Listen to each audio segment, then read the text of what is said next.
हमारा next topic है micro organism and us. Micro organism के साथ हम कैसा रिलेशनशिप शेयर करते हैं, जैसे हमारे चैप्टर का नाम ही हमें बता रहा है माइक्रो ऑर्गेनिज्म फ्रेंड एंड फो। तो कुछ माइक्रो ऑर्गेनिज्म हमारे दोस्त हैं, सम आर बेनिफिशियल, और कुछ दुश्मन है तो सम आर हार्मफुल। सबसे पहले हम डिस्कस करेंगे फ्रेंडली माइक्रो ऑर्गेनिज्म। थोड़ा थोड़ा मैं भी बताऊंगी, डिटेल में हम इसके बारे में आगे पढ़ेंगे। कुछ बैक्टीरिया हमारे लिए कर्ड, ब्रेड और केक बनाने में हेल्प करते हैं। कुछ bacteria cleaning up the environment में हेल्प करते हैं, जैसे हमारे जो वेस्ट हो उसको डिकम्पोज करने के लिए, उसको डिग्रेड करने के लिए बैक्टीरिया यूज़ में आते हैं। बैक्टीरिया ही डिग्रेड करते हैं। जो भी हार्मफुल प्रोडक्ट हमारे इन्वायरमेंट में बच जाता है उसको बैक्टीरिया क्या करते हैं, बायोडिग्रेड कर देते हैं और डिकम्पोज कर देते हैं हमारे इन्वायरमेंट से, जिससे हमारा इन्वायरमेंट क्या होता है, क्लीन रहता है। और कुछ माइक्रो ऑर्गेनिज्म मेडिसिन में यूज़ आते हैं, जो एंटीबायोटिक्स लेते हैं, इसके बारे में हम डिटेल में पढ़ेंगे। और some microorganism are used in agriculture which increase the soil fertility.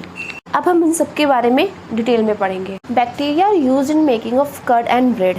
Lactobacillus bacteria होते हैं। बैक्टीरिया आपको बहुत अच्छे से याद करना, बहुत इंपॉर्टेंट बैक्टीरिया है। आपने देखा होगा जब भी दूध का आपकी मम्मी दही जमाती है तो स्मॉल पोर्शन ऑफ दही लेती है, उस स्मॉल पोर्शन ऑफ दही को दूध के अंदर डालती है, तो उस पोर्शन के अंदर क्या होता है, लैक्टोबैसिलस नाम का एक बैक्टीरिया होता है जो कि फिक्स टेम्परेचर पे बहुत ही तेज़ी से मल्टीप्लाई होता है और मिल्क को कर्ड में चेंज कर देता है। कुछ बैक्टीरिया चीज़ बनाने में भी हमारी हेल्प करते हैं। जनरली बैक्टीरिया और जो ईस्ट होते हैं फर्मेंटेशन प्रोसेस में काम आते हैं। फर्मेंटेशन प्रोसेस क्या होती है, ये हम एक्टिविटी 2.3 में देखते हैं। आपको आधा किलो आटा लेना है, उसके अंदर थोड़ी सी शुगर मिक्स करनी है, गर्म पानी के साथ गूंदना है उसको। गर्म पानी को गूंदने से पहले थोड़ा सा उसके अंदर ईस्ट डालना है और गूंद के उसके रख देना है। 2 घंटे बाद आप देखोगे कि जो आटा हमने गूंद के रखा है उसका वॉल्यूम इंक्रीज़ हो गया। उसका वॉल्यूम क्यों इंक्रीज़ हुआ, क्योंकि जो ईस्ट है बहुत ही तेज़ी के साथ रिप्रोड्यूस करती है और रेस्पिरेशन के दौरान ये CO2 गैस रिलीज़ करती है। तो ईस्ट क्या कर रहा है, CO2 गैस रिलीज़ कर रहा है ड्यूरिंग रेस्पिरेशन और बहुत ही तेज़ी से रिप्रोड्यूस करेगा। तो जो CO2 की जो गैस बबल्स होंगे वो डब के अंदर फंस जाएंगे और डब की वॉल्यूम को इंक्रीज़ कर देंगे। इसलिए ईस्ट को हम बेकिंग इंडस्ट्रीज में यूज़ करते हैं, general making of bread, pastries and cake. अब हमारा नेक्स्ट टॉपिक है commercial use of micro organism. हम माइक्रो ऑर्गेनिज्म को यूज़ कर रहे हैं अल्कोहल, वाइन और एसिडिक एसिड की प्रोडक्शन में। इनका प्रोडक्शन हम लार्ज अमाउंट में करते हैं और अल्कोहल, वाइन को जनरली हम ईस्ट की हेल्प से प्रोड्यूस करते हैं। जो नेचुरल शुगर्स जो डिफरेंट ग्रेन्स पे प्रेजेंट होते हैं, लाइक बार्ले, व्हीट, राइस, उसके अंदर हम क्या करते हैं, हम ईस्ट को ग्रोन करते हैं। ये ईस्ट क्या करती है, उसको फर्मेंटेशन की प्रोसेस से अल्कोहल, वाइन में चेंज कर देती है। इसको बहुत अच्छे से समझने के लिए हम एक्टिविटी 2.4 देखते हैं।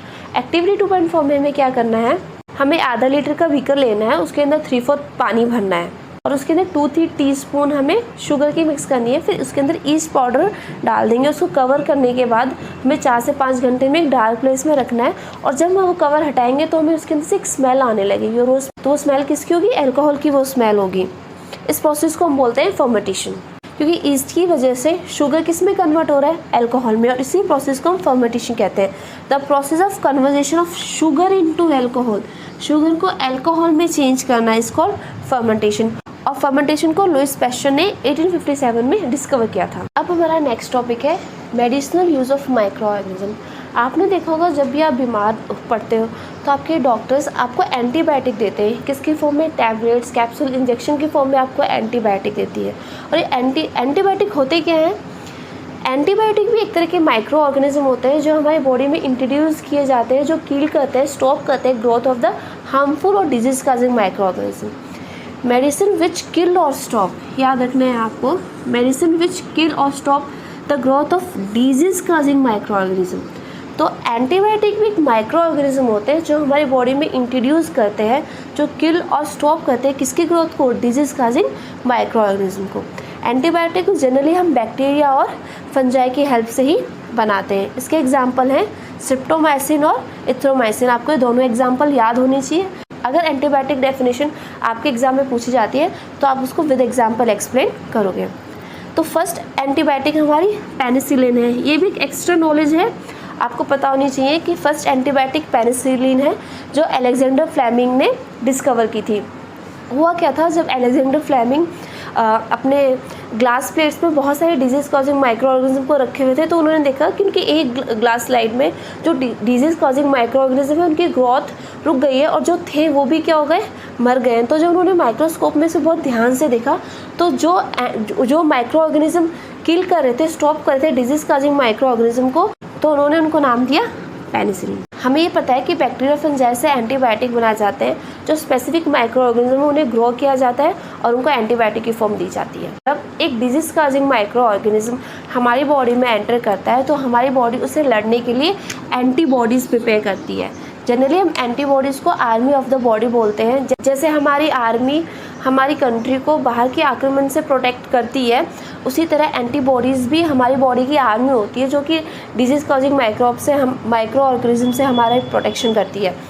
होता क्या है कि एक बार हमारी बॉडी के अंदर एंटीबॉडीज़ बन जाती है, अगर सेम डिजीज़ कॉजिंग ऑर्गेनिज्म हमारी बॉडी के अंदर एंटर कर रहा है तो एंटीबॉडीज़ ऑलरेडी बनी हुई है, वो उसे लड़ने में काम करती है और डिजीज़ हमारी ख़त्म हो जाती है। तो माइक्रो ऑर्गेनिज्म को वैक्सीन की फॉर्म में हमें देना क्या कहलाता है, वैक्सीनेशन कहलाता है। फर्स्ट वैक्सीन एडवर्ड जर्नर ने डिस्कवर की थी और ये कौन से डिजीज़ के लिए की थी, स्मॉल पॉक्स के लिए की थी। आपने टीवी में ऐड देखा होगा, जो छोटे बच्चे होते हैं उनको टाइम टू टाइम हम वैक्सीनेशन के लिए ले जाते हैं। वैक्सीनेशन के लिए होता है कि स्टार्टिंग के 1 मंथ में लगना है, 3 मंथ में लगना है, एक टाइम पीरियड फिक्स होता है। वो वैक्सीनेशन इसलिए होता है कि अगर बच्चे को फ्यूचर में वो कोई बीमारी, जिस बीमारी की वैक्सीन लगी है, अगर फ्यूचर में वो बीमारी उसको अटैक करती है तो उसके बॉडीज़ में ऑलरेडी प्रिपेयर्ड एंटीबॉडीज़ होंगे जो उस बीमारी से उसकी प्रोटेक्शन करेंगे। पल्स पोलियो प्रोग्राम के बहुत सारे ऐड चलते हैं, आपने भी देखा होगा कि आपके घरों में छोटे बच्चों के पोलियो ड्रॉप पिलाने के लिए आते हैं। पोलियो ड्रॉप इसलिए है ताकि वो पोलियो वाले डिजीज़ से उस बच्चे की प्रोटेक्शन कर सकें। एक वर्ल्ड वाइड कैंपेन चला था स्मॉल पॉक्स को दुनिया से हटाने के लिए, और हाँ, इसमें हम विजय भी हासिल कर चुके हैं।